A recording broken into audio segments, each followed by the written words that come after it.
ইউসুফ আলাইহিস সালামকে আল্লাহ পাক উঠাইলেন এক সওদাগরের মাধ্যমে, সংক্ষিপ্ত আকারে সামনের দিকে আগাই সওদাগরের মাধ্যমে উঠাইয়া নিয়ে গেলেন মিশরের বাজারে।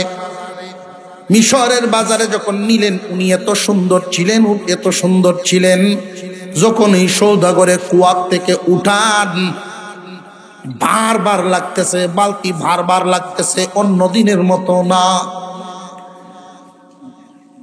উনি উকি দিয়া তাকাইলেন কুয়ার ভিতরটার দিকে, উনি উকি দিয়া তাকায়া দেখেন অন্ধকার কুয়া ইউসুফ আলাইহিস সালামের চেহারার নূরে আলোকিত হইয়া গেছে। এত সুন্দর, যার ব্যাপারে আপনার আমার পয়গম্বর বর্ণনা করেন তামাম দুনিয়ার অর্ধেক সৌন্দর্য দেওয়া হয়েছে তামাম দুনিয়াবাসীকে, আর একা ইউসুফকে দেওয়া হয়েছে বাকি অর্ধেক সুন্দর। আল্লাহু আকবার, আল্লাহু আকবার, না জানি কত সুন্দর আছে। যেই মাত্র মিশরে নিয়ে ঢুকছেন, মানুষ এখন দেখার লাগি নাই, সওদাগর মানুষ, ব্যবসায়ী মানুষ, তার তো ব্যবসায়ী চিন্তা ভাবনা। দেখবেন ব্যবসায়ীরা যারা কাডলের বেত্ত মাগনা দিত না, কাডলের যে বেত্তটা এইটাও মাগনা দিত না করে, একটা করে লাগবো যদি আমার গোলাম কেউ দেখো, একটা করে লাগবো আমার গোলাম যদি কেউ দেখো। ঐতিহাসিকরা বলেন তখনকার সময়ে লাখের উপরে টাকা কামাইছে দেখায়া। মালিক ইবনে জার সওদাগর সাপ্তাহিক বাজার গোলাম মহালে যে নিয়ে উঠাইবেন, দাম কত চাইবেন, গোলামের দাম কত চাইবেন আন্দাজ করতে পারতেছেন। যারে দেখাই কামাইছি এই পরিমাণ পয়সা, দাম না জানি কত হইব। এখন কত কইতাম এটা নির্ধারণ করে কি ঠগি না জিতি, হ্যাঁ আছে এখন এই ফেরাসানি। বাজারও নিচের দাম চায় না, কে কত দিতে পারবা এটা কও। সারা বাজারে সব মানুষ গিয়া লাইন ধরছে, দোকানপাট বন্ধ, সব মানুষ গোলাম মোয়ালের তামাশা দেখার জন্য গেছে। এই গোলাম মোয়ালে গিয়া হাজির, একজনে গিয়া কয়ে ৫,০০০, মালিক ইবনে জার কয় সাইড উপরের লাই কত কয়ে দেখি। এইভাবে দাম উঠতেছে, যার যার তৌফিক অনুযায়ী তুলতেছে। অপর দিকে খবর গেছে আজিজে মিশরের কাছে, মিশরের বাজারে এমন একজন গোলাম আইছে, জীবনে কোনোদিন এত সুন্দর মানুষ দেখছি না। আজিজে মিশর কোন আমার ঘোড়াটা বের করো, আমিও যাই। আজিজে মিশরের চোখ বড় দামি চোখ। পৃথিবীর ইতিহাসে ৩ জনের চোখের বর্ণনা আসছে। আবু বকর সিদ্দিক রাদিয়াল্লাহু তাআলা আনহুর চোখ, মুসা আলাইহিস সালামের বিবি শুআইব আলাইহিস সালামের মেয়ের চোখ। মুসা নবীকে দেইকা যুবক অবস্থায় দেইকা চিনতে উনি ভুল করেন নাই। আবু বকর সিদ্দিক রাদিয়াল্লাহু তাআলা আনহু মুহাম্মদুর রাসূলুল্লাহকে চিনতে ভুল করেন নাই। ৩ নাম্বার এই আজিজে মিশর ইউসুফ আলাইহিস সালামকে দেখে চিনতে ভুল করেন নাই। দামি চোখ, গোলাপ কেমন দামি চোখ আর কপাল দেখেই তারা ২০ বছর পরে এই লোকটার পজিশন কি হতে পারে বলে দিতে পারতেন। কথাবার্তা আচার আচরণে মানুষ পাতলা না বার বোঝা যায় না, আলামত। উনাদের এমন অভিজ্ঞতা, এমন যোগ্যতা ছিল, আলামত দেখেই বুঝে ফেলতেন। মিশরের গোলাম মহলে যখন গিয়া ঢুকলেন, ইউসুফ আলাইহিস সালামকে একটা নজর দেখছেন আজিজে মিশর, দেইকাই বুঝে ফেলেছেন এই কপাল কোন গোলামের কপাল না। এই চোখ, এই হাত পা কোন গোলামের চোখ, গোলামের হাত পা না। কোন ঘটনার চক্রে এই পর্যন্ত আসতে পারে তার চোখ বলে তার উন্নতি ভবিষ্যৎ। উনি মালিক ইবনে জারের সামনে গিয়া বলেন, যে মালিক, চোখ বন্ধ করিয়া শুধু দাম চাইলে, দাম বলাইলে ওই তোরা দাম চাইতে। মালিক ইবনে জার তাকায়া দেখে আজিজে মিশরের সামনে হাজির। দাম না চায়া তো তার কোনো রাস্তা নাই, দাম না চায়া কোনো রাস্তা নাই। উনি নিরুপায় হইয়া এমন একটা দাম ধার্য করলেন, গোলাম উঠাইবা এক পাল্লা, রেশমি কাপড় দিবা এক পাল্লা সম পরিমাণ ওজন, আবার গোলাম উঠাইবা এক পাল্লায় সম পরিমাণ রূপা দিবা এক পাল্লা সমান ওজন, আবার গোলাম উঠাইবা এক পাল্লায় স্বর্ণ দিবা সমান ওজন দিয়া এক পাল্লা। রেশমি কাপড়, রূপা এবং স্বর্ণ। ইউসুফ আলাইহিস সালামের বয়স যদিও 13, আরবি মানুষ বডি বাড়ায় এত সুন্দর, তখনকার সময় 70 কেজি ওজন। স্বর্ণ তো এমন লাগছে। আজিজে মিশর কয়, মঞ্জুর, তোর প্রস্তাব আমি মানিয়া নিলাম। এখন তো বাজারের মধ্যে একটা কানা ঘুষা আরম্ভ হয়েছে। কানা ঘুষা কি?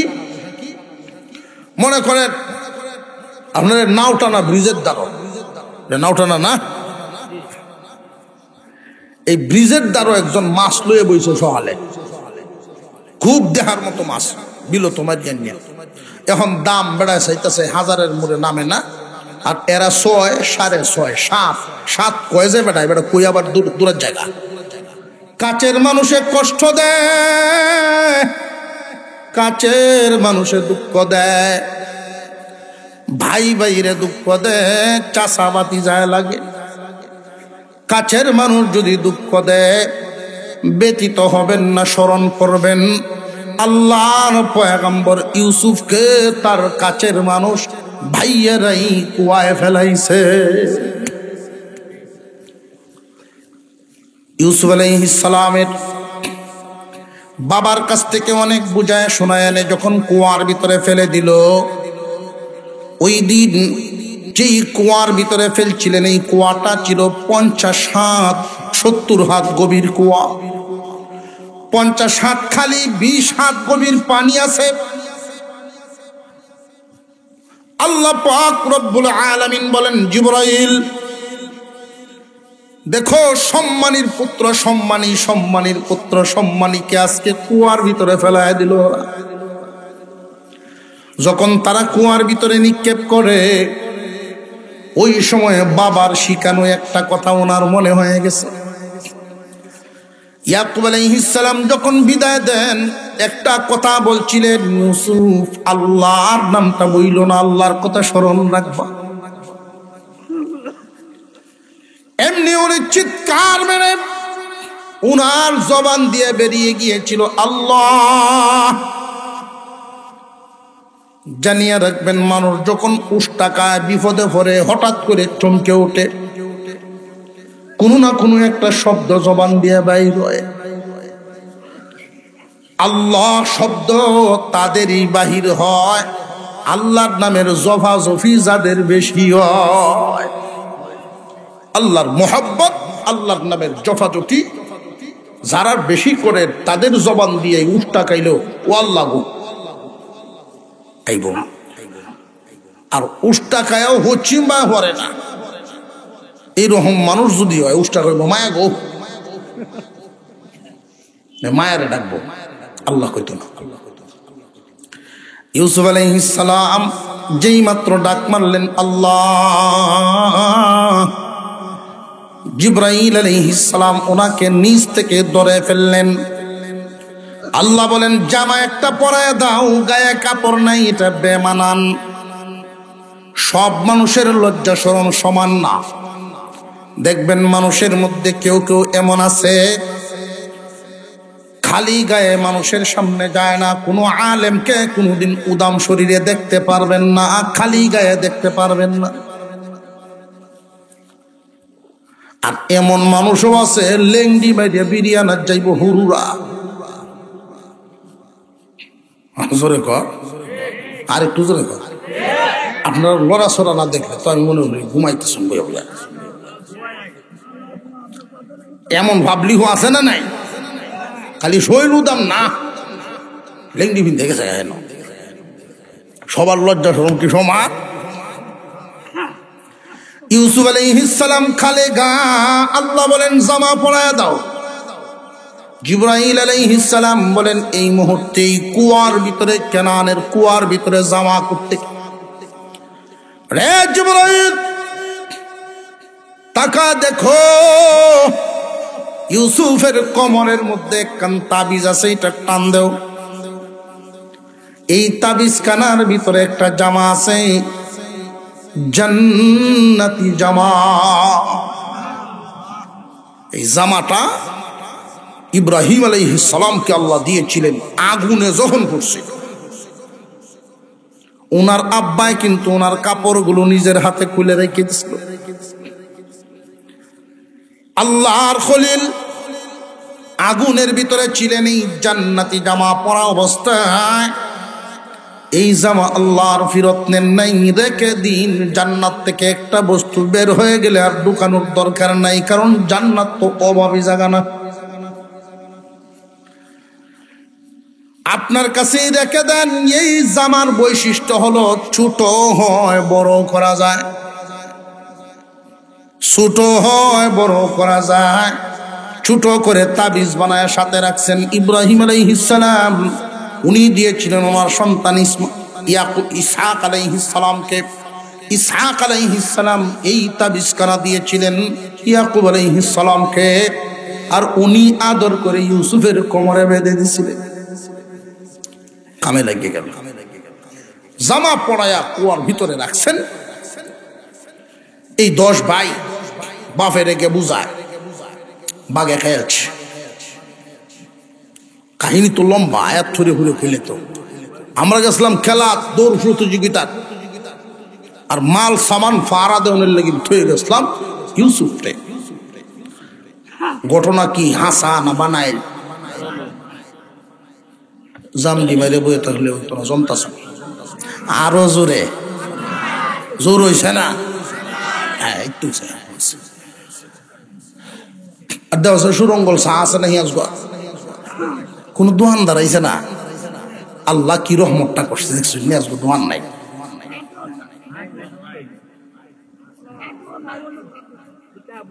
তো অন্যতাতে আমরা লাভটা খেতে পারে সাত ধরার। আল্লাহ রহম করেন, বলুন আমিন। বাগে খেয়ে যাচ্ছে। আব্বা, আমরা যদিও সত্য বলতেছি, জানি আপনি বিশ্বাস করবেন না, এই জন্য একটা প্রমাণ আনছি। কি প্রমাণ? রক্তে মাখা জামা লই আইছি। মিথ্যা রক্ত মাখায়া জামা আনছে বাপের দেখাই। আব্বা, এই যে আনছি জামা খাট। ইয়াকুব আলাইহিস সালাম জামাটা এইভাবে টান দিয়া ধরছেন।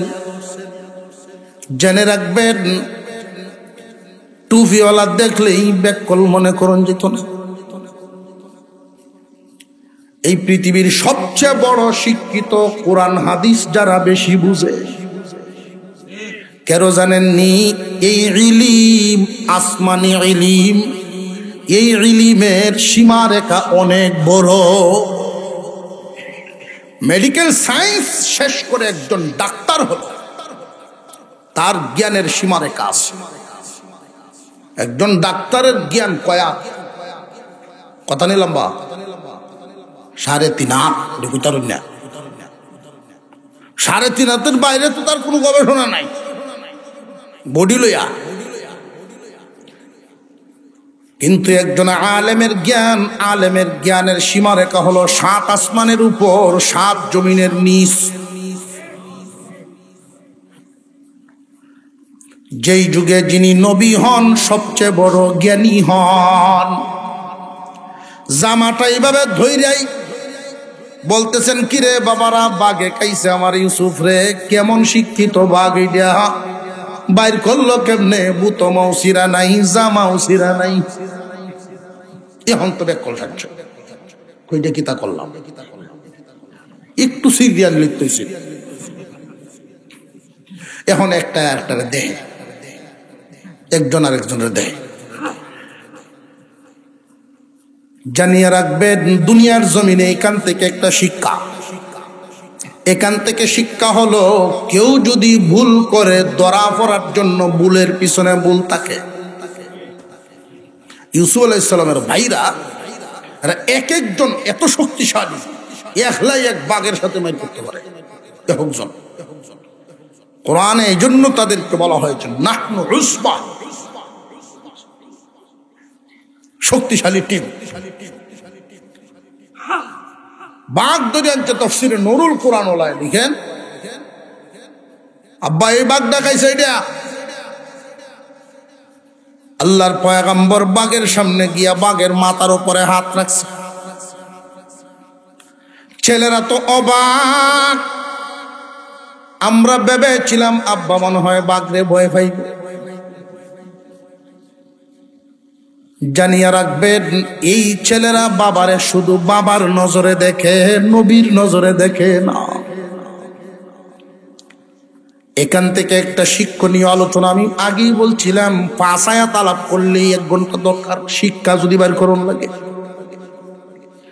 সমাজের মধ্যে অনেক সময় দেখবেন মূর্খর ফুত আলেম হইছে, কিন্তু আলেমের ফুত আলেম হইল না। এমন আছে না নাই? কোনো কারণে যদি কোনো আলেমের সন্তান আলেম হাফেজ না হয়, এই জন্য তার ব্যাপারে নিয়ে সমালোচনা করা যাবে না। আলেমের ফুত আলেম হইল না, মনে হয় গোপন কোনো ভুল আছে। কারণ আমরা এমন এক তালো আছি, এখন যৎকান ওয়াজ করে যাই, এটা তফসির ব্যাখ্যা বিশ্লেষণ হইব কাল সাত দুহন্ডিত। হ্যাঁ নইব যারা এক কিতাব কইয়া গেলাম, আমরা নিয়ে কোনটা জায়েজ কোনটা না জায়েজ এই হতুয়া হয় দুহন্ডিত। এমন আওলা লাগাইব আর কোনো আগা মাথা হইতে খুঁজছে।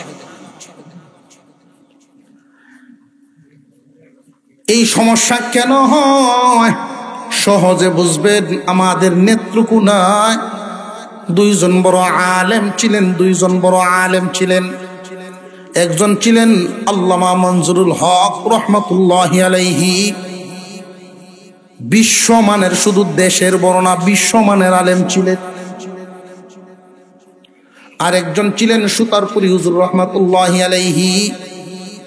2 জনের যোগ্যতার দিক থেকে মনজুরুল হক সাহেব অনেক উঠা, নেতৃত্ব দিতেন আল্লাহর দ্বীন জমিনে কায়েম করার জন্য অনেক চেষ্টা মুজাহাদা করে গেছে। আফসোস ওনার একটা ছেলেরাও আলেম হলো না।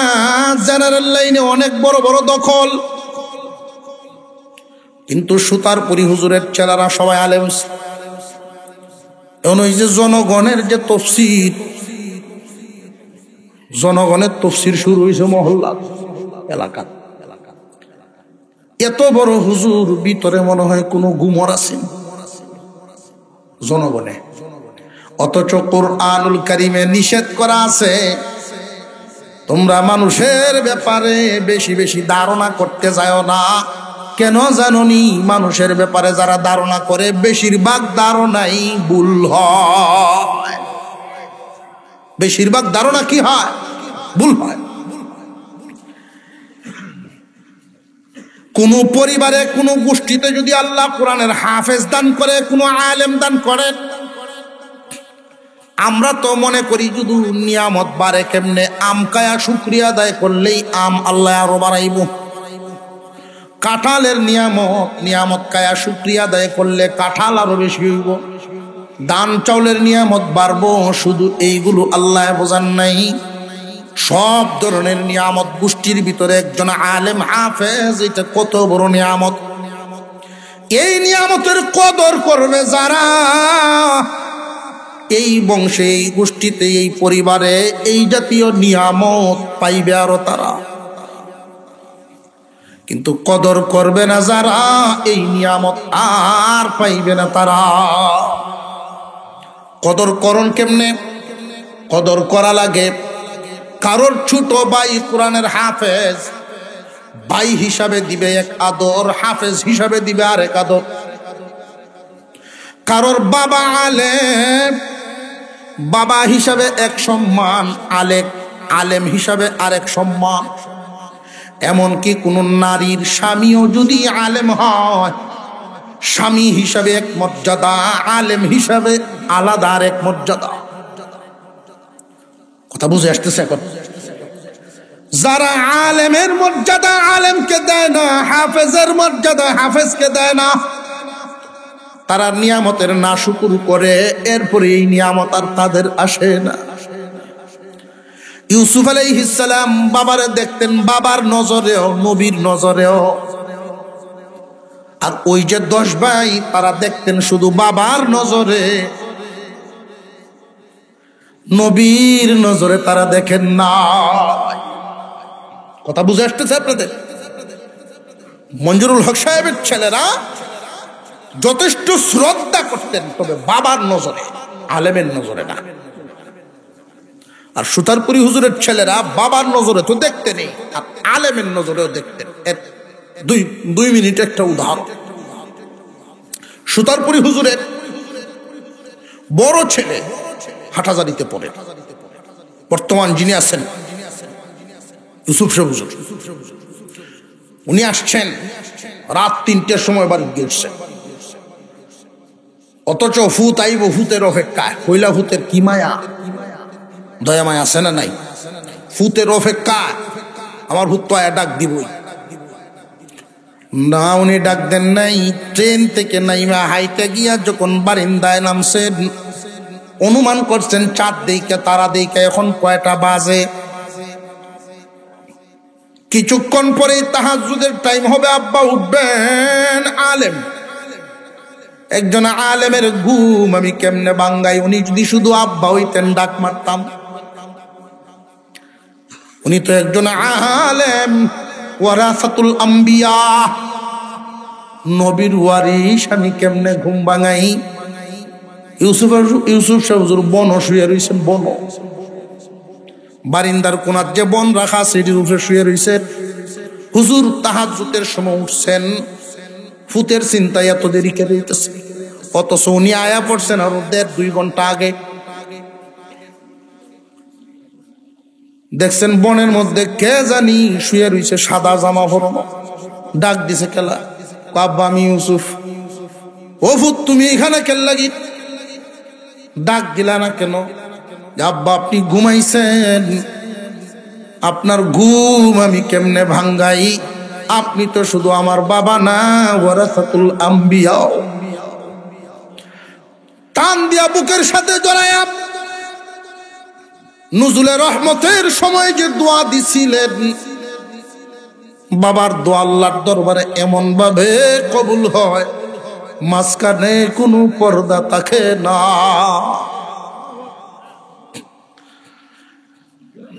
দশ ভাই তারা ভাবতেছিল আব্বা বুড়া মানুষ বাঘ দেখলে ডরাইব, তো উনি যে নবী, বাঘের সামনে দাঁড়াইছেন। বাঘের সামনে দাঁড়ায় উনি বলতেছেন, আমার ইউসুফ রে তুই কেন খাইলে রে?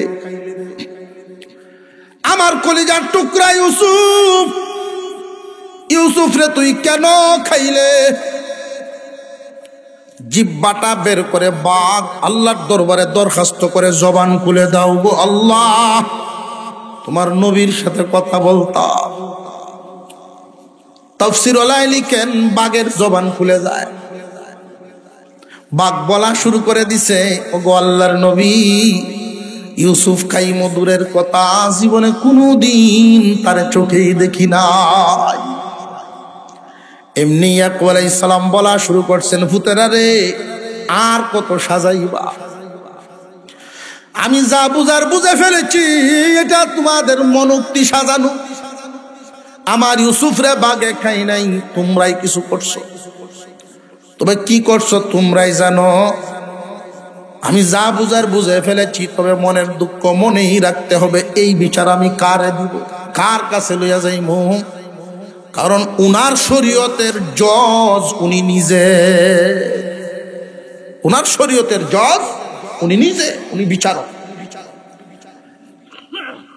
অন্য শরীয়তে তো অন্য কোনো পয়গম্বরের কাছে যাবেন না, অন্য এলাকার কোনো বিচারকের কাছেও যাবেন না। কেন যাবেন না? অন্য বিচারকে যদি তদন্ত করে 10 পুত্রে শাস্তি দেয়, গড় খালি হইব বাপেরই, ক্ষতি কি আর কেউ রইব না? বাপেরই রইব। এই জন্য নিজেদের ভিতরে দ্বন্দ্বগুলো সামাল দেওয়ান কেমনি, এর শিক্ষাও এখানে আছে।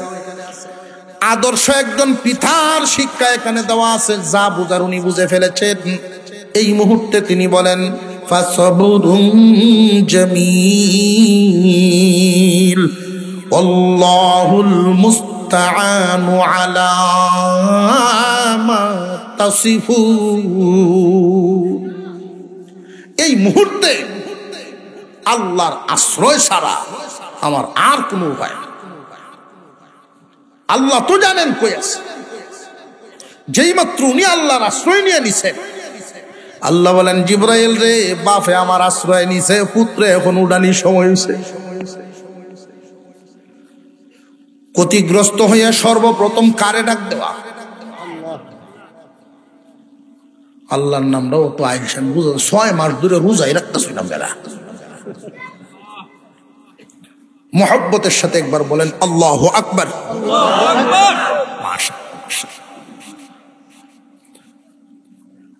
ইউসুফ আলাইহিস সালামকে আল্লাহ পাক উঠাইলেন এক সওদাগরের মাধ্যমে। সংক্ষিপ্ত আকারে সামনের দিকে আগাই সওদাগরের মাধ্যমে উঠাইয়া নিয়ে গেলেন মিশরের বাজারে। মিশরের বাজারে যখন নিলেন, উনি এত সুন্দর ছিলেন, যখন এই সওদাগরে কুয়ার থেকে উঠান, বারবার লাগতেছে, বালতি বারবার লাগতেছে, অন্য দিনের মতো না। উনি উকি দিয়া তাকাইলেন কুয়ার ভিতরটার দিকে। উনি উকি দিয়া তাকায়া দেখেন অন্ধকার কুয়া। ইউসুফ আলাইহিস সালামের চেহারার নূরে আলোকিত হইয়া গেছে। এত সুন্দর, যার ব্যাপারে আপনার আমার পয়গম্বর বর্ণনা করেন তামাম দুনিয়ার অর্ধেক সৌন্দর্য দেওয়া হয়েছে তামাম দুনিয়াবাসীকে, আর একা ইউসুফকে দেওয়া হয়েছে বাকি অর্ধেক সুন্দর। আল্লাহু আকবার, আল্লাহু আকবার। না জানি কত সুন্দর আছে। যেই মাত্র মিশরে নিয়ে ঢুকছেন, মানুষ এখন দেখার লাগি নাই। সওদাগর মানুষ, ব্যবসায়ী মানুষ, তার তো ব্যবসায়ী চিন্তা ভাবনা। দেখবেন ব্যবসায়ীরা যারা কাডলের বেত্ত মাগনা দিত না, কাডলের যে বেত্তটা এইটাও মাগনা দিত না করে। 1 টাকা করে লাগবো যদি আমার গোলাম কেউ দেখো, 1 টাকা করে লাগবো আমার গোলাম যদি কেউ দেখো। ঐতিহাসিকরা বলেন তখনকার সময়ে লাখের উপরে টাকা কামাইছে দেখায়া। মালিক ইবনে জার সওদাগর সাপ্তাহিক বাজার গোলাম মহালে যে নিয়ে উঠাইবেন, দাম কত চাইবেন, গোলামের দাম কত চাইবেন আন্দাজ করতে পারতেছেন। যারে দেখাই কামাইছি এই পরিমাণ পয়সা, দাম না জানি কত হইব। এখন কত কইতাম এটা নির্ধারণ করে কি ঠগি না জিতি? হ্যাঁ আছে এখন এই ফেরাসানে। বাজারও নিচের দাম চায় না, কে কত দিতে পারবা এটা কও। সারা বাজারে সব মানুষ গিয়া লাইন ধরছে, দোকানপাট বন্ধ, সব মানুষ গোলাম মোয়ালের তামাশা দেখার জন্য গেছে। এই গোলাম মোয়ালে গিয়া হাজির। একজনে গিয়া কয়ে 5000, মালিক ইবনে জার কয় সাইড উপরের লাই কত কয়ে দেখি। এইভাবে দাম উঠতেছে, যার যার তৌফিক অনুযায়ী তুলতেছে। অপর দিকে খবর গেছে আজিজে মিশরের কাছে, মিশরের বাজারে এমন একজন গোলাম আইছে, জীবনে কোনোদিন এত সুন্দর মানুষ দেখছি না। আজিজে মিশর কোন আমার ঘোড়াটা বের করো, আমিও যাই। আজিজে মিশরের চোখ বড় দামি চোখ। পৃথিবীর ইতিহাসে 3 জনের চোখের বর্ণনা আসছে। আবু বকর সিদ্দিক রাদিয়াল্লাহু তাআলা আনহুর চোখ, মুসা আলাইহিস সালামের বিবি শুআইব আলাইহিস সালামের মেয়ের চোখ। মুসা নবীকে দেইকা যুবক অবস্থায় দেইকা চিনতে উনি ভুল করেন নাই। আবু বকর সিদ্দিক রাদিয়াল্লাহু তাআলা আনহু মুহাম্মদুর রাসূলুল্লাহকে চিনতে ভুল করেন নাই। 3 নাম্বার, এই আজিজে মিশর ইউসুফ আলাইহিস সালামকে দেখে চিনতে ভুল করেন নাই। দামি চোখ বলা, কেমন দামি চোখ আর কপাল দেখেই তারা 20 বছর পরে এই লোকটার পজিশন কি হতে পারে বলে দিতে পারতেন। কথাবার্তা আচার আচরণে মানুষ পাতলা না বার বোঝা যায় না যায় না, আলামত। উনাদের এমন অভিজ্ঞতা এমন যোগ্যতা ছিল, আলামত দেখেই বুঝে ফেলতেন। মিশরের গোলাম মহলে যখন গিয়া ঢুকলেন, ইউসুফ আলাইহিস সালামকে একটা নজর দেখছেন আজিজে মিশর, দেইকাই বুঝে ফেলেছেন এই কপাল কোন গোলামের কপাল না। এই চোখ, এই হাত পা কোন গোলামের চোখ, গোলামের হাত পা না। কোন ঘটনার চক্রে এই পর্যন্ত আসতে পারে তার চোখ বলে তার উন্নতি ভবিষ্যৎ। উনি মালিক ইবনে জারের সামনে গিয়া বলেন, রে মালিক, চোখ বন্ধ করিয়া শুধু দাম চাইলে, দাম বলাইলে হইতো না, দাম চাইতে। মালিক ইবনে জার তাকায়া দেখে আজিজে মিশরের সামনে হাজির। দাম না চায়া তো তার কোনো রাস্তা নাই, দাম না চায়া কোনো রাস্তা নাই। উনি নিরুপায় হইয়া এমন একটা দাম ধার্য করলেন, গোলাম উঠাইবা 1 পাল্লা, রেশমি কাপড় দিবা 1 পাল্লা সম পরিমাণ ওজন, আবার গোলাম উঠাইবা 1 পাল্লায় সম পরিমাণ রূপা দিবা 1 পাল্লা সমান ওজন, আবার গোলাম উঠাইবা 1 পাল্লায় স্বর্ণ দিবা সমান ওজন দিয়া 1 পাল্লা। রেশমি কাপড়, রূপা এবং স্বর্ণ। ইউসুফ আলাইহিস সালামের বয়স যদিও 13, আরবি মানুষ বডি বাড়ায় এত সুন্দর, তখনকার সময় 70 কেজি ওজন। স্বর্ণ তো এমন লাগছে। আজিজে মিশর কয়, মঞ্জুর, তোর প্রস্তাব আমি মানিয়া নিলাম। এখন তো বাজারের মধ্যে একটা কানাঘুষা আরম্ভ হয়েছে। কানাঘুষা কি? মনে করেন আপনার নাওটানা ব্রিজের দ্বারা, নাওটানা না, এই ব্রিজের দ্বারা একজন মাছ লয়ে বইছে সহালে, খুব দেখার মতো মাছ, বিলো তোমার জ্ঞান। এখন দাম বেড়ায় চাইতেছে, 1000-এর মোড়ে নামে না, আর এরা 6, 6.5, 7 কয়ে যে বেড়ায়, বেড়া কই আবার দূরের জায়গা। ইউসুফ আলাইহিস সালাম আজিজে মিশরের নজরে লাগছে, এত চড়া দাম দিয়ে নিছে। এখন বাজারের মধ্যে কানাঘোষা শুরু হয়েছে। ওই যে মাছের উদাহরণ দিতাম চাইছিলাম, হুন্ডা লইয়া একবারে দিক দিয়ে ব্রাশ দিয়ে দাঁত মরায় আর দিতে যায়, বিদেশ তো আইসে মাত্র। মাছটি দেখিয়া কত রে, আমি 1000 চাই, কয় 1000-এর বেগবর। এখন এই যে 600, 6.5, 7 হয়েছে দূরের যে টুকা, আমার ব্যাগ লইয়া গেল, এটি কি তৈল ওটা হুইসা আছে দেখতে, ইবাইল লাগি ওটা হুইসা আছে দেখে যত চাইব অতই দিয়ে নিব। একটা কানাঘুষা আছে না নাই? মিশরের বাজারেও এই কানাঘুষাই শুরু হয়েছিল। উনি আজিজে মিশর, যত ইচ্ছা ততই দিতে পারে, আমাদের দিকে তো ওনার কোনো খেয়াল নাই। আমরা তো আর এই পরিমাণ দেওয়ার ক্ষমতাও নেই। এত চড়া দাম দিয়ে গোলাম বেচা কেনা জীবনেও কোনোদিন শুনি নাই। আজিজে মিশর বাজারবাসীকে উপলক্ষ করে বলেছিলেন, রে মিশরের মানুষ, তোমাদের নজরে লাগতেছে আমি চড়া দামে গোলাম কিনছি। তোমরা জানো না, তোমরা জানো না, আমি মনে করি আজকের বাজারে অনেক সস্তা দামে দামি জিনিস কিনছি, অনেক কম দামে দামি বস্তু আমি নিছি। নিয়া বাড়িতে গেলেন, ডাকতেছেন, কই রে আমার জুলাইখা, তোমার জন্য এক বালক নিয়ে আইছি। ওরা স্বামী স্ত্রীর কোনো সন্তানাদি নাই, 12 বছর ধরে সংসার চলে, সন্তানাদি নেই। এটা আবার আরেক কাহিনী, লম্বা কাহিনী। এই দিক দিয়া আরিফের জামি রহমতুল্লাহি আলাইহি ওনার কিতাবের মধ্যে উল্লেখ করেন, বিবি জুলাইকাও কিন্তু সলিমুদ্দি কলিমুদ্দির মেয়ে না, উনিও আরেক বাদশার মেয়ে। বাদশার একমাত্র মেয়ে জুলাইকা। বড় হয়েছে, দাসীবাদীর কোনো অভাব নেই। ঘুম থেকে হঠাৎ করে উঠেই মনটা খারাপ হয়ে বসে রইল। উনি ঘুমায় স্বপ্নে দেখেন আজিজে মিশরের পোশাকে একজন সুন্দর মানুষ ওনার ঘরের চৌকাটের মধ্যে দাঁড়াইছে। পোশাকটা আজিজে মিশরের পোশাক।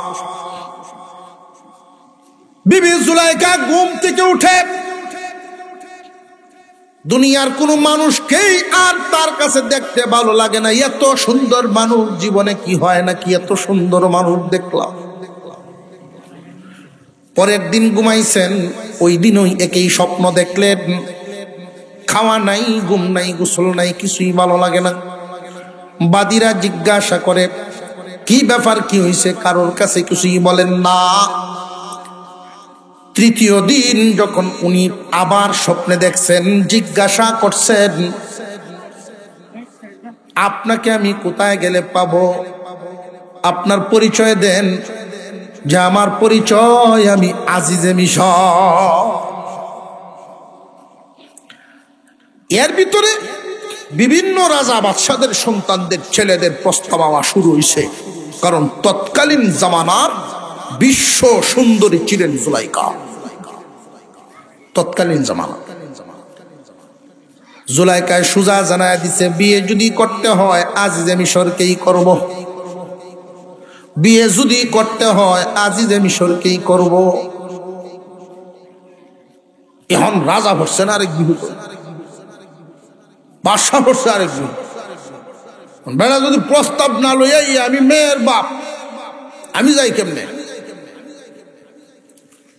এর পরেও মেয়ের সুখের জন্য এক মাধ্যম দিয়া কুচখবর লইছে।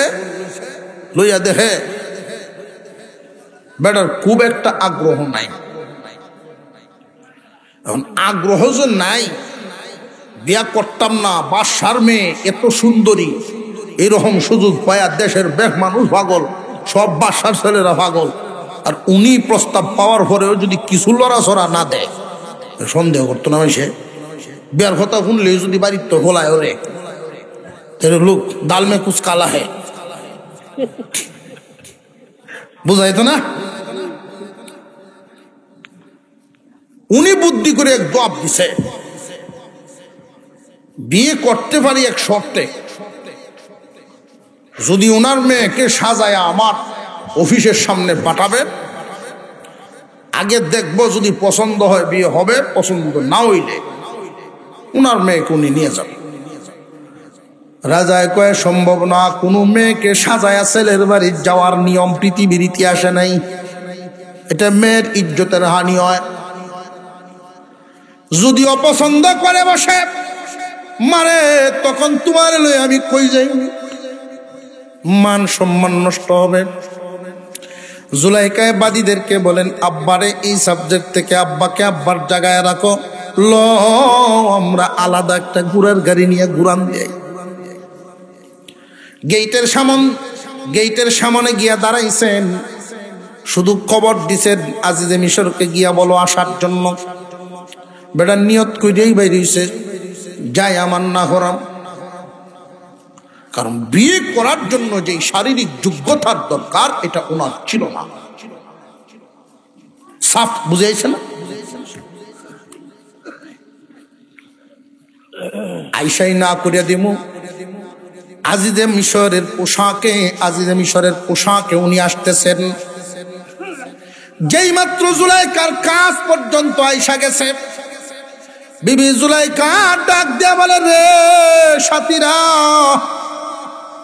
পোশাক ঠিক আছে, জায়গা ঠিক আছে, কিন্তু মানুষ তো উনি না। আমি যারে স্বপ্নে দেখেছি, আমার স্বপ্নে দেখা যুবক তো এইলা না। আমি রাজি না। আমি বললাম যদি বিয়ে করতে হয় স্বপ্নে দেখা লোকের সাথেই বিয়ে হইব। এতক্ষণে আজিজ মিশর পৌঁছে গেছে আয়া গাড়ির সামনে। না করব করব, যেই মাত্র জুলাইকার এক নজর দেখছে, তার মনে মনে কয় সংসার করলে করার, না করলে নাই। এই আদ্যের জীবন বড়, শরবত খাইতালেও জীবন ধন্য।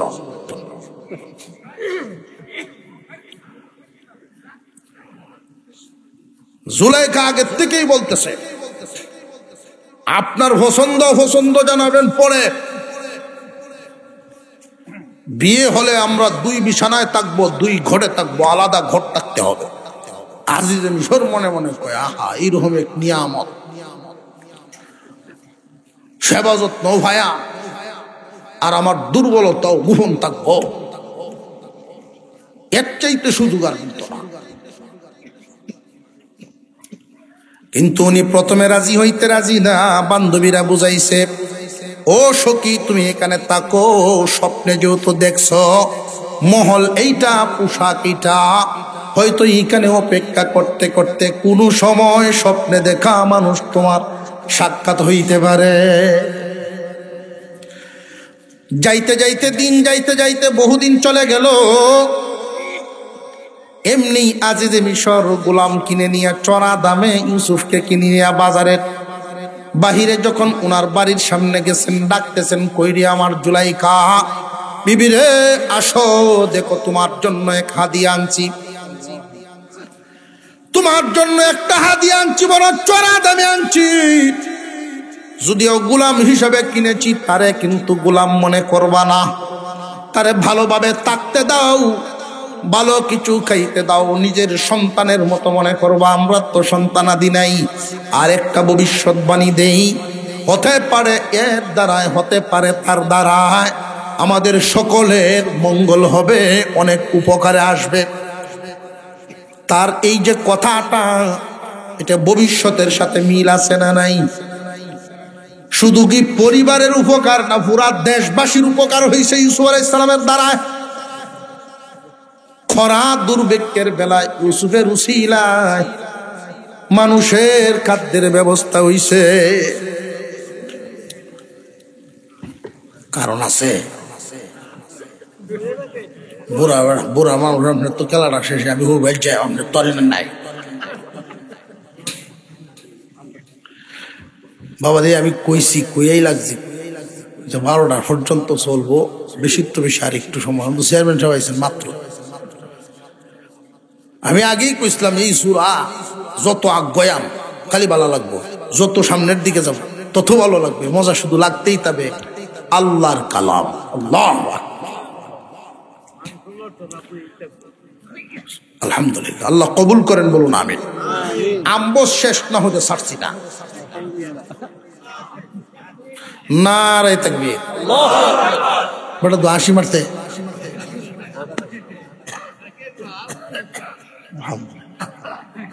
আলহামদুলিল্লাহ, দেখছো কৌনে বা হইছে, না চাইলে কেউ কিস্তা দেয় না। জুলাইকা যেই মাত্র দেখছে আজিজে মিশর ডাকতেছেন, উনি গেছেন, এক নজর খালি তাকাইছেন চেহারাটা। পোশাক তো দেখছেন আজিজে মিশরের পোশাক, আর চেহারা তো এটা গোলামের বেশে কেন, এত সুন্দর মানুষ। আরিফে জামি রহমতুল্লাহি আলাইহি লিখেন, যখন শুধু চোখটা পড়ছে জুলাইকা আর ইউসুফ আলাইহিস সালামের চেহারার দিকে, এমনি মাথা চক্কর দিয়ে উনি পড়ে গেছেন। কিছুক্ষণ পর্যন্ত তার কোনো হুঁশ নাই, বেহুশ হয়ে গেছে। থাকার জায়গা দিল, খাবারের ব্যবস্থা। মহান আল্লাহ বলেন, আমি যারে চাই ইচ্ছা করলে গরিবের ঘরেও পাঠাইতে পারতাম, ইচ্ছা করলে যে কোনো অন্য ঘরেও পাঠাইতে পারতাম। আমি আল্লাহ রাজ দরবারে পাঠাইয়া দিছি, কুয়াত থেকে উঠাইয়া। আল্লাহর দয়া যার প্রতি হয়, মহান আল্লাহ জমিনে তারা এইভাবেই প্রতিষ্ঠা করেন। দুনিয়ার অনেক মানুষ তা বুঝে না। আমি আয়াত না পড়ে শুধু তর্জমা করে যেতেছি। 13 বছর বয়সে ইউসুফ আলাইহিস সালাম ঢুকলেন আজিজে মিশরের বাড়ি, জুলাইখার বাড়ি, রইলেন 10 বছর। আর এই 10 বছরে আল্লাহ মহান মাওলার গোপন মাদ্রাসায়, গোপন ভার্সিটিতে পৃথিবীর 61টা ভাষার পাণ্ডিত্য দান করেন। কতটা? 161 ভাষা। 13 থেকে 10 যুগ, 13 সাথে 10 যুগ, এখন বয়স কত? সৌন্দর্য কি কমছে না আরো বাড়ছে? এমন একটা সময় আছিলাম রাত, যখন নিজের যত্ন নিজে বুঝতাম না। নাক দিয়ে পানি হলেও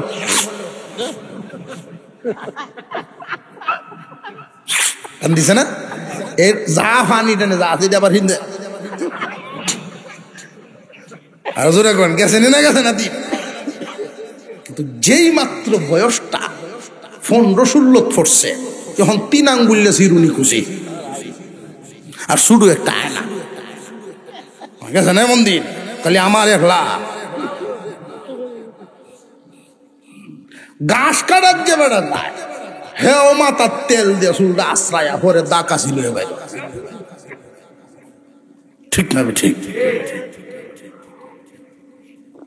এটা একটা বয়স, সৌন্দর্যের বয়স। এই বয়সে 15 থেকে 25 আয়না দেখতে পছন্দ করে, এই যে বয়সটা। এবং এটাই হলো রিস্কের বয়স, বিপদের বয়স, পরীক্ষার বয়স। যারা এই 10 বছরকে নিয়ন্ত্রণ করবে, আল্লাহর দেয়া নিয়ামত, যৌবন নামক নিয়ামতকে কন্ট্রোল করবে, বাকি জিন্দিগি সে বাহাদুরি করবে। আর যেই মোবাইল আইছে দেশ, হায় হায় ভাই, তিশোকে বুড়া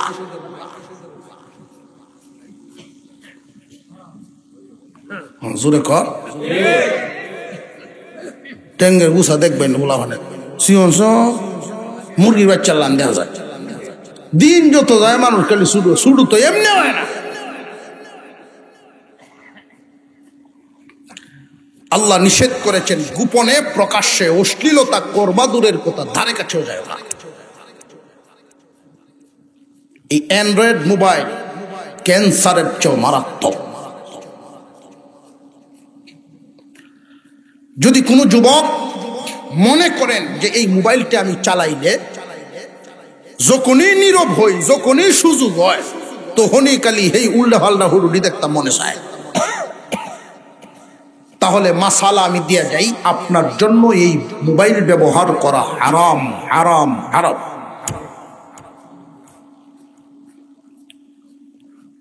আর যদি নিজেকে নিয়ন্ত্রণ রাখতে পারেন যে এইটা কি তা না, তাহে গ্লাস বানাইছে কোম্পানি, এই গ্লাস দিয়ে পানিও খাওয়ান যায়, দুধও খাওয়ান যায়, আবার কারোর মন চাইলে মদও খায়। গ্লাসের তো দোষ না, কথা বুঝে আসতেছে? কিন্তু তুমি এই গ্লাস দেখলে যদি খালি হেঁটে গন্ধ গন্ধ লাগে বোতল, তাহলে গ্লাসের দ্বার হয়ে যায় না। কথা বুঝে যাইতেছে? আমরা এটা পাবো না যে হুজুর এটা কিভাবে কইতেছে, বুঝি না তো এমন দিন। আমি আগেই কইছি হুজুর থেকে ব্যাক করবো আছে।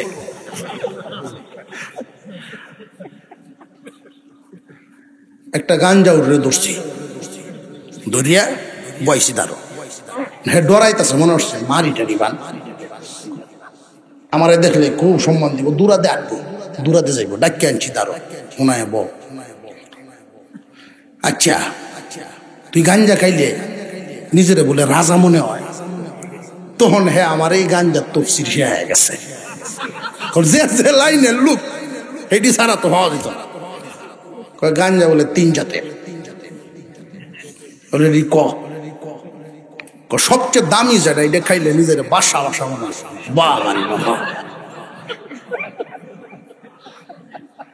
এরপরে রেড যেটা, এটা খাইলে নিজের ফকির, বিরাট বড় বুজুর্গ, বিরাট অলিমনির অলি, মাইস ভান্ডারের সার্গিত, গবেষক মনে হইব, চিন্তা ভাবনা দেখবেন কত তো ডাক্তার নেমে সেটা বুদ্ধি দিব,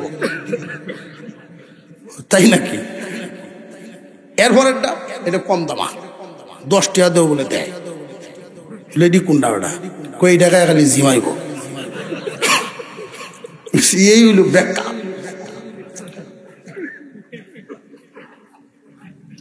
হোকটা হোক আসর।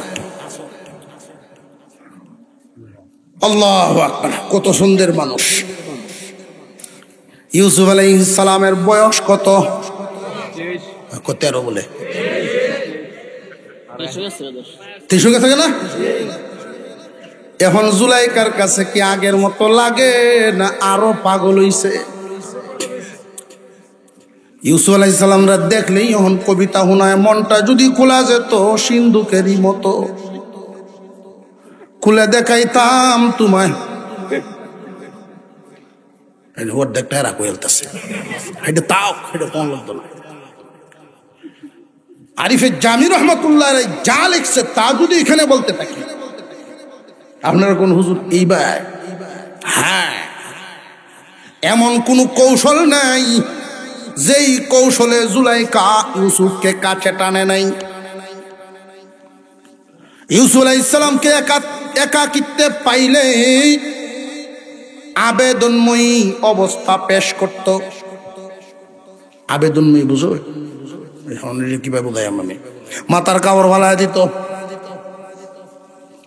ইউসুফ আলাইহিস সালাম নিজের চক্ষু অবনত করে রাখতেন। আয়াতের মধ্যে আল্লাহ বলেন, উনি ছিলেন সাবির বান্দা।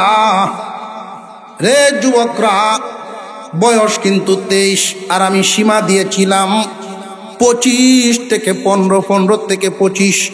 15 কেন? যে মানুষ যৌবনে পদার্পণ করে 15তে।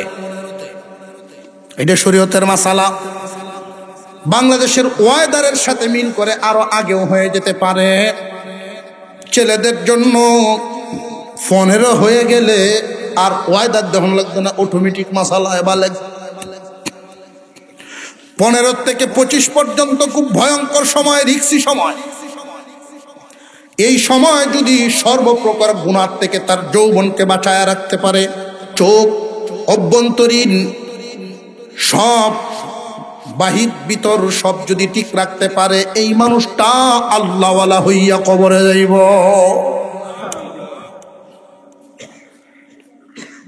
বিপদের বয়স। ইউসুফ আলাইহিস সালামকে এমন ভাবে ডাকছেন, কুরআনুল কারীমে আল্লাহ বলেন, ওয়ারাওয়াদাতহুল্লাতী হুয়া ফী বাইতিহা আন নাফসিহি ওয়া গাল্লাকাতিল আবওয়াব। ওয়ারাওয়াদাতহুল্লাতী হুয়া ফী বাইতিহা। আল্লাহ কথাটা যে বললেন, বলার ভঙ্গিটা দেখেন, তাহলে বুঝবেন তাফসীর সহজে। ওয়ারাওয়াদাতহুল্লাতী হুয়া ফী বাইতিহা, ইউসুফকে বৎসনা দে, ও ইউসুফকে কামনা বাসনা দে, তার দিকে গায়েল করার জন্য, তার দিকে আনার জন্য তার বাড়িওয়ালি ফিসা লাগছে। কি ওয়ালি? আল্লাহ কিন্তু আজিজে মিশরের বিবি বলেন নাই, জুলাইকার নামও বলেন নাই, আজিজে মিশরের বিবিও বলেন নাই, জুলাইকার নামও বলেন নাই। বলছেন কি? বেটা দিছে গরম বনার কথা নাই, দেখছে না উল্টাই হচ্ছে আছে।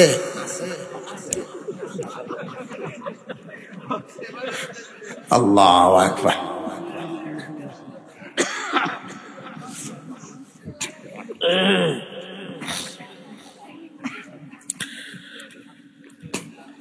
আল্লাহ কি বললেন? জুলাইকাও না, আজিজে মিশরের বিবিও না, বাড়িওয়ালি। বাড়িওয়ালির দ্বারা হুয়া ফী বাইতিহা, ইউসুফ যার বাড়ি থাকতো। বাড়িওয়ালি বলার কারণ কি?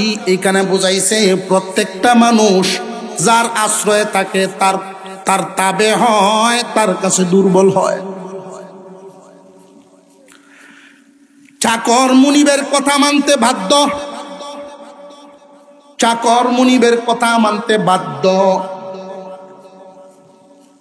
আল্লাহ পাক রব্বুল আলামিন এখানে বাড়িওয়ালা উল্লেখ করে বুঝাইয়া দিলেন, তার মালিক মহিলায় তারে অপকর্মের জন্য ফুসলায় ফুসলায়।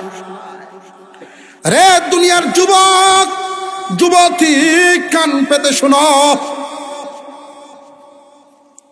বাড়িওয়ালি মালিক, ছোট মালিক দুনিয়ার মালিক, আর আমাদের সকলের বড় মালিক কে? ছোট মালিকের ডাকতেছে এমন একটা অন্যায়ের দিকে যেই কাজটা করা বড় মালিকের পক্ষ থেকে নিষেধ। আল্লাহ এখানে বাড়িওয়ালি বলে বুঝাইলেন, তুমি এমন একটা লোকের দিকে থাকতে পারো যেই লোকের দয়া মায়ার হাত তোমার উপরে আছে, যেই লোকের আশ্রয়ে তুমি থাকো বা সাহায্যের হাত তোমার উপরে আছে, যার অনেক ধরনের সাহায্য সহযোগিতা তোমারে করে, যার সহযোগিতায় তোমার অনেক ফায়দা হয়, দুনিয়াতে চলা সহজ হয়। এমন একজন মানুষ যদি তোমার কোনোদিন এমন কাজের কথা বলে যেই কাজটা আল্লাহ নিষেধ করেছেন, সাবধান সাবধান। আল্লাহকে নারাজ করে, বড় মালিক নারাজ করে, ছোট মালিক খুশি করতে যায়ও না। আমার ইউসুফ যায় না, ইউসুফ যায় নাই। ইউসুফ আলাইহিস সালামকে নিতে নিতে নিতে নিতে এমন একটা কক্ষের ভিতরে নিছে, গল্লাকাতিল আবওয়াব, বাবুনের বহু বচন আবওয়াব, দরজা সমূহ। রুম কি তাহলে একটা না অনেক? সবগুলো বন্ধ করে দিয়েছে। খাস রুমের ভিতরে, খাস কামরার ভিতরে নিয়ে গেছে। মাথার কাপড় সরাইয়া সর্বোচ্চ আবেদনময়ী হইয়া ইউসুফ আলাইহিস সালামের দিকে যখন জুলাইখা অগ্রসর হচ্ছিল, ওই দিন হলো শেষ। ওই দিনেই গন্ডগোলটা বাঁধে। ইউসুফ আলাইহিস সালাম পিচাইতেছিলেন নিজের সতীত্ব, নিজের চরিত্র হেফাজতের জন্য, নাপাকির থেকে বাঁচার জন্য। জুলাইখা তার মনের আশা পূরণ করার জন্য সামনের দিকে অগ্রসর হচ্ছে। ইউসুফ, তোমার জন্য আমার জীবন এই বাড়িতে আমি কাটায়া দিতেছি, তুমি আমার স্বপ্নে দেখা পুরুষ। ইউসুফ আলাইহিস সালাম বলেন, তুমি আর একজনের বিবি, তুমি আমার মালিকের বিবি। ইউসুফ আলাইহিস সালাম বলেন, তোমার সাথে এই অন্যায় কাজ আমি করতে পারবো না, আমি আমার মালিকের সাথে নাফরমানি করতে পারবো না। এখানে মালিক বলতে দুই মালিক, একজন ছোট মালিক আর একজন। ছোট মালিক আমারে চড়া দামে কিনে আনছে, সন্তানের মতো তাকতে দিছে, খাইতে দিছে, এখন তার বিবির সাথে অপকর্ম কর্ম, এটা হলো নিমক হারামি। নিমক হারাম কারে কয়া জানেননি? কোনছে?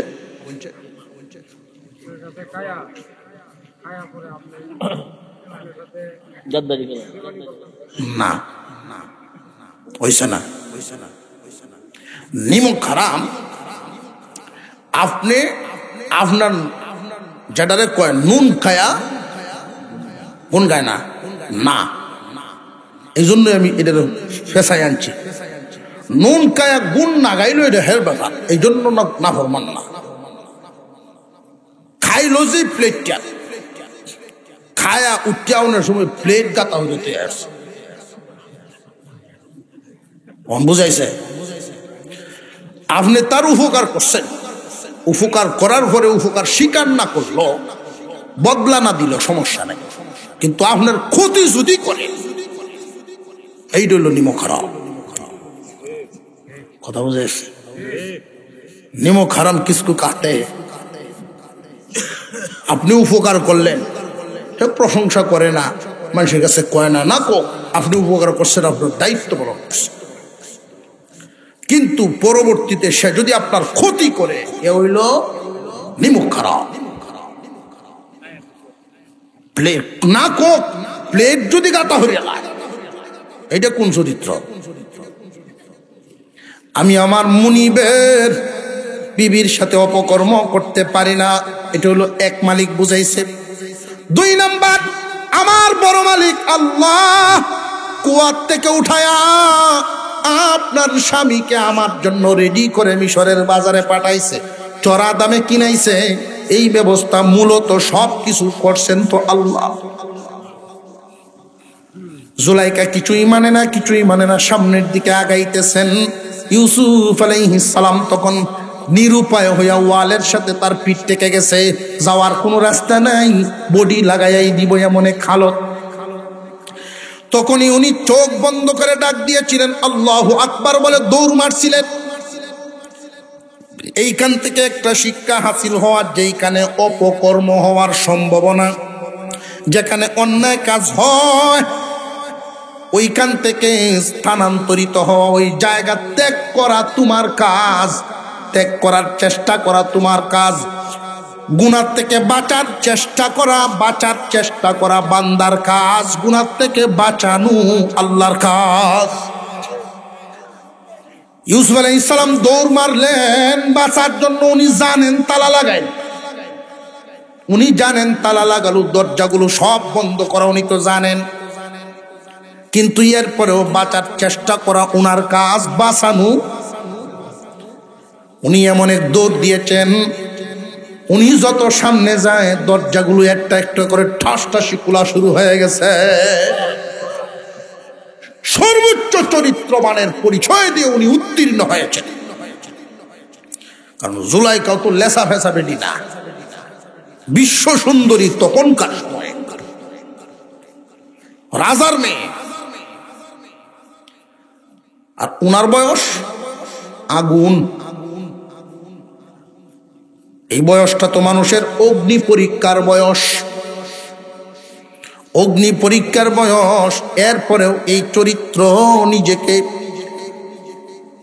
নিজেকে নিয়ন্ত্রণে রেখেছেন।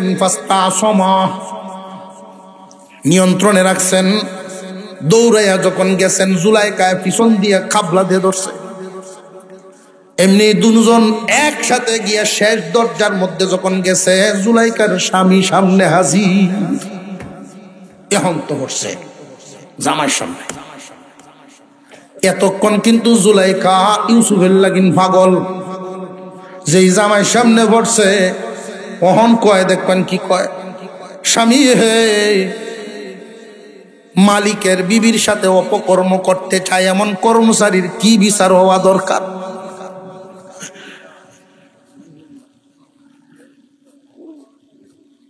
দোয়া হচ্ছেন গুড়া হইতো, আল্লাহ একটা গুড়া দেয়, ফহির বেড়া দোয়া হচ্ছে, আল্লাহ একটা গুড়া দিতাম। হিন্দু বেটা একটা গুড়া দিলা দিলে রাম। আগে তো দারোগারা কিন্তু গুড়া দেশ হতো, এই দারোগা একটা গুড়ি হোর হইছে, হ্যাঁ কিতা গছ দোয়া হচ্ছে, হ্যাঁ আমার গুড়ি হোর হয়েছে রে, বাচ্চারা এটা কান্দল। এখন এই বাচ্চা গুড়ির বাচ্চাটা মাথা খুঁজছে গুড়া। আমি দোয়া হচ্ছিলাম, গুড়া একটা যদি হইতো আটটা যাই তাপতাছি না, গুড়ার উঠে উঠতে গেলাম। অনেক দোয়া এমন কবল হয়েছে, গুড়া আমার উঠে উঠছে। গুড়া তো দিছে ঠিক, গুড়া উঠছে আমার উঠে। ইউসুফ আলাইহিস সালাম অবাক, যেই লোকের যন্ত্রণা থেকে বাঁচতে আমি দৌড় দিলাম, এখন এই মামলা আমার উপরে দেখছে। কিন্তু এই মুহূর্তে যদি চুপ থাকেন তাহলে মুশকিল, উনার চরিত্রে কলঙ্কের দাগ লেগে যায়। কিছু সময় প্রতিবাদ না করাটা বোকামি। এই মুহূর্তে যদি উনি কথা না বলেন, মুখ না খুলেন, তাহলে নীরবতা সম্মতির লক্ষণ হয়ে দাঁড়ায়। ইউসুফ আলাইহিস সালাম সাথে সাথে বলেছেন, মালিক হে, আপনার বিবি আমাকে আমারে ফুসলায়। এখন তো অনেক মানুষ এখানে হাজির হয়ে গেছে, আইসা অনেক মানুষ হাজির হয়ে গেছে। হাজির হওয়ার পরে দেখবেন, লক্ষ্য করে দেখবেন, এই জাতীয় যত কাম আছে, এই রকম জাতীয় ঘটনা যত ঘটব, এই দুইজনের মধ্যে একজন হইল রাজ পরিবারের আজিজে মিশরের বিবি রানী, আরেকজন পরিচয়ে কি গোলাম, পরিচয়ে গোলাম। তার তো পক্ষে কেউ নাই, রানীর পক্ষে সব। এইটাই জগতের নিয়ম। ধনির ভূত অথবা ধনির জি, গরিবের ভূত বা গরিবের জি, উল্টা পাল্টা লাগেনি না লাগে না। ধনির পক্ষে সব, গরিবের পক্ষে কেউ নাই। হেরে লোভ মনে হয়, মন দেখছে যে কেউ তাই না। সব বিবি জুলাইকার সাথে দুধ কলা খাওয়ায়া খাল সাপ উচ্চ অহন দেখছ। আজিজে মিশরে কয় আমার এই কপাল আমার দেখায় আর এই ঘটনায় মিলে না। আজিজে মিশর তো একটা দেখা আছে, মনে আছে না? তোমার কপাল তোমার চোখ দেখে আমি আনছি, এমন কোন আলামত আমি তো দেখতে পাই না। উনি বলেন আমি করি নাই। জুলাইকা বলেন না, সে আমার সাথে অপকর্ম করতে চাইছে। সব জুলাইকার পক্ষে, ইউসুফ আলাইহিস সালামের পক্ষে তো কেউ নাই। এই উপস্থিত যত মানুষ, এর মধ্যে একজন মহিলা দুগ্ধপুষ্য একটা বাচ্চা, তার কুলে 40 দিন বয়স। এই 40 দিন বয়স, কোনো বর্ণনা 1 মাসের বাচ্চাটা কুলে নিয়েই এমন চাঞ্চল্যকর খবর যাইতাছে গা। এমন খবরও দেখবেন কেউ ডাহন লাগতো না। এরকম ঘটনা যদি কোনো ঘটে, রাস্তার দ্বারা আপনি দাঁড়ায় নামাজ পড়তে থাকেন কারো 25 রাত 20 রাত 50 রাত পর রাত, এই খবর যে দেখবো হে আর কেউ কথা। আর যদি এরকম কোনো খবর হয়,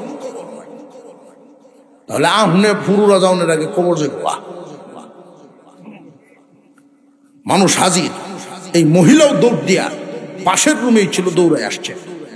কোনো বর্ণনায় জুলাইকার আত্মীয় ছিল এই মহিলা, বেড়াইতে আসছিল।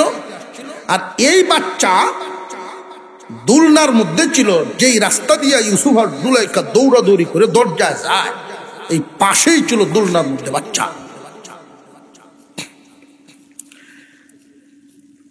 বাচ্চাকে কুলে নিয়ে মহিলা যখন সামনে আইসা হাজির হয়, আজিজে মিশর বলে ইউসুফ তোমার কি কোনো দেখনেওয়ালা সাক্ষী আছেন? ইউসুফ আলাইহিস সালাম বলেন আমি আর সাক্ষী কারে মানবো, এই শিশু আমার সাক্ষী। অথচ সাক্ষী যদি মানতে হয় বালেগ হইতে হয়। এই ছোট্ট শিশু সাক্ষ্য কিভাবে দিবে? 1 মাস বয়স, তার কথা বলার যোগ্যতাই নেই। ভালো করে মানুষ কথা বলতে হইলে নির্দিষ্ট একটা বয়স লাগে। আল্লাহ পাক রব্বুল আলামিন ওই সময় ডাক দিয়া বলেন জিবরাইল রে, আমি দুনিয়া চালাই 2টা সূরত, কুদরতুল্লাহ আর আদতুল্লাহ দিয়া। মাঝে মাঝে আমি আল্লাহর কুদরত প্রকাশ করি। বাবা ছাড়াও মার গর্ভে শুধু সন্তান দেই, ঈসা নবী। আমি কুদরত প্রকাশ করি। মা ছাড়া বাবা ছাড়া সরাসরি মানুষ বানাই, আদম নবী। এগুলো হইল কুদরতুল্লাহ, আল্লাহর কুদরত, যেটা স্বাভাবিক নিয়মের ঊর্ধ্বে। আর স্বাভাবিক গতিতে যেটা চলে, 2 জনের মিলনের মাধ্যমে একজন জন্ম হবে, এটা আদতুল্লাহ, দুনিয়ার নিয়ম। একটা মানুষ ধীরে ধীরে বড় হবে, কথা বলা শিখবে, জ্ঞান বুদ্ধি হবে, এটাই স্বাভাবিক। এটা হইল নিয়ম, আদতুল্লাহ। 1 মাসের বাচ্চা বড় মানুষের মতো আকল মন্দের মতো কথা বলা, এটা হইল কুদরতুল্লাহ। হে জিবরাইল, আমি আমার কুদরত প্রকাশ করাইব, নইলে আমার নিষ্পাপ নির্বাচিত মানুষ ইউসুফের চরিত্রে কলঙ্কের দাগ লাগিয়া যায়, যারে দিয়া আমি নবুয়তি করাইম। নবুয়তের চরিত্রে কলঙ্কের দাগ লেগে যায়, এটা হতে দেওয়া যাবে না। শিশু বাচ্চায় বলা শুরু করে দিল, আজিজে মিশর, আমি যদি রায় দেই তাহলে হয়তো আপনি ভাববেন ইউসুফ আমার উপরে জাদু করছে। আপনি তাকায় দেখেন ইউসুফের পাঞ্জাবিটা কি সামন চিরা নাকি পেছন চিরা। যদি সামন চিরা হয় তাহলে ইউসুফ দোষী। জুলাইকার কাছে যাইতে চাইছিল, দস্তাদস্তি করে সামন চিরছে।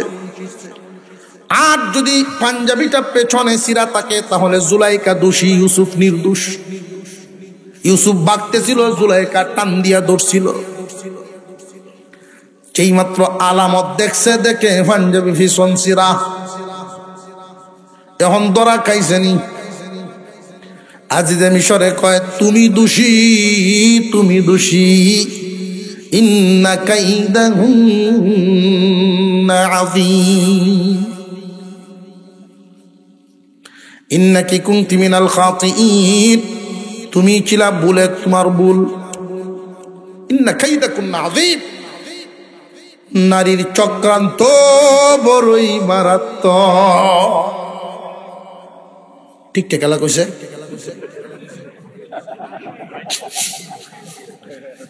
বুঝা যাইন যে বাড়িত